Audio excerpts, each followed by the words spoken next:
Assalamualaikum warahmatullahi wabarakatuh. Halo semuanya, perkenalkan nama saya Nurul Amini dengan jurusan Ilmu Pemerintahan dari Universitas Islam 45 Bekasi. Di sini, saya akan sedikit mempresentasikan dan menjelaskan artikel saya yang berjudul Strategi Komunikasi Pemerintah dalam Kartu Indonesia Pintar. Kartu Indonesia Pintar sendiri itu apa sih sebenarnya? Kartu Indonesia Pintar itu atau yang dikenal sebagai KIP adalah sebuah program bantuan sosial dari pemerintah Indonesia yang bertujuan untuk memberikan dukungan pendidikan kepada siswa-siswi dari keluarga kurang mampu pada tingkat pendidikan dasar dan menengah. Komunikasi pemerintah yang efektif adalah kunci dari keberhasilan Kartu Indonesia Pintar. Dengan strategi yang tepat, pemerintah dapat menjangkau penerima manfaat, meningkatkan kesadaran masyarakat, dan mendorong partisipasi aktif dalam program ini. Selanjutnya, latar belakang Kartu Indonesia Pintar. Yang pertama, meningkatkan kualitas pendidikan. Meningkatkan kualitas pendidikan dengan menyediakan bantuan keuangan bagi siswa yang berpotensi dan memerlukan dukungan. Yang kedua, membangun sumber daya manusia, mewujudkan generasi muda Indonesia yang berpendidikan dan berdaya saing tinggi untuk menghadapi tantangan global.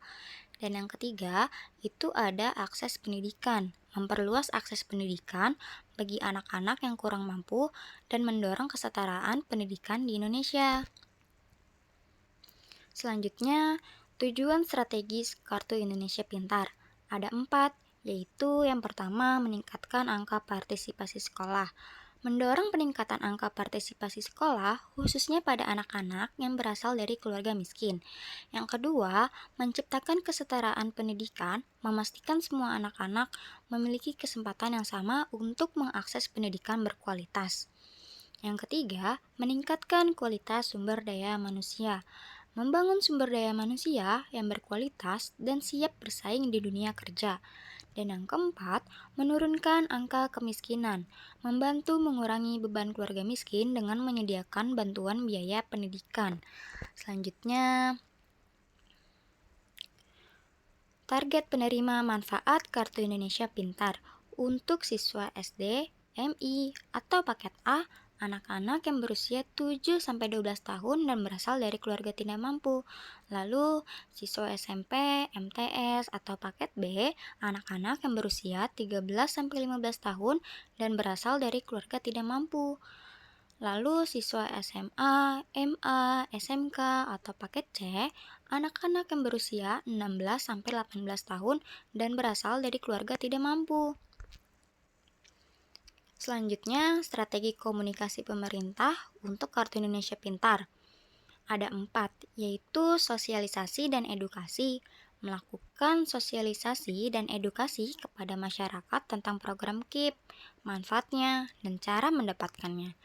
Yang kedua, promosi dan publikasi. Memanfaatkan berbagai media massa seperti televisi, radio, koran, dan media sosial untuk mempromosikan program KIP. Yang ketiga, kerjasama dengan stakeholder. Membangun kemitraan dengan berbagai stakeholders seperti pendidikan, tokoh-tokoh masyarakat, dan organisasi sosial. Yang keempat, monitoring dan evaluasi. Melakukan monitoring dan evaluasi secara berkala untuk menilai efektivitas strategi komunikasi yang diterapkan. Selanjutnya, peran stakeholder dalam implementasi Kartu Indonesia Pintar. Yang pertama, lembaga pendidikan memberikan informasi dan pendampingan kepada siswa penerima KIP. Yang kedua, tokoh masyarakat mempromosikan program KIP di lingkungan masyarakat dan membantu proses pendaftaran. Yang ketiga, organisasi sosial memberikan bantuan pendampingan dan advokasi bagi siswa penerima KIP yang mengalami kesulitan. Yang keempat, media massa membantu penyebaran informasi dan edukasi tentang program KIP kepada masyarakat.